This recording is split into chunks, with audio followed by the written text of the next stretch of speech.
Այս մարդիկ ամեն ինչ անում են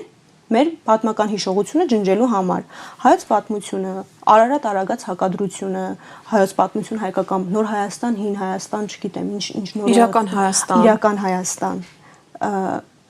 Ինչ իրական Հայաստան, որն է իրական Հայաստանը։ Նիկոլ Փաշինյանի Հայաստանը 24-ի հաջորդ օրը նշում են քաղաքացու օր, այսինքն քաղաքացու օր էլ չէ, խորոված փարթի, լուրջ, մեր երազած Հայաստանը այս տեսքն ուներ, պատմական հիշողությունն ենք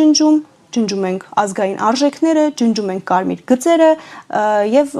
էլի վերադառնալով Արարատին, Սփյուռքի մեր երիտասարդության համար Արարատը Հայաստանի հայության հայ լինելու եւ ոչ միայն Սփյուռքի նաեւ Հայաստանում սիմվոլն է։ Երբեմն իրավիճակ է ստեղծվում, որ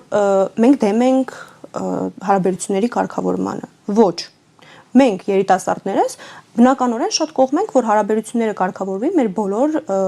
սահմանակից հարևանների հետ։ Դա կլինի Ադրբեջանը, Թուրքիան, Վրաստանը, այսինքն հարաբերություններ կան, բայց տատանվող վիճակում են ինչ որ, բայց դա չի կարող լինել ուրացման գնով։ Լավ, հայոց ցեղասպանության ուրացման գնով հարաբերությունների կարգավորումը մեզ ուր է տանելու։ Նոր ցեղասպանության, հերթական ցեղասպանությանն է տանելու։ Չիականատեսի դեպք 23 Լավ, այս մարդիկ, ես չեմ կարող հավատալ, որ եթե մեր ժողովուրդը չի հետևում օրինակ թուրքական մամուլին, պետությունն էլ չի հետևում, չեն տեսնում ինչ մեսիջներ ենք ստանում։ Լավ, հարցազրույցները չեն նայում, մարդիկ փաստացիորեն քայլ առ քայլ եւ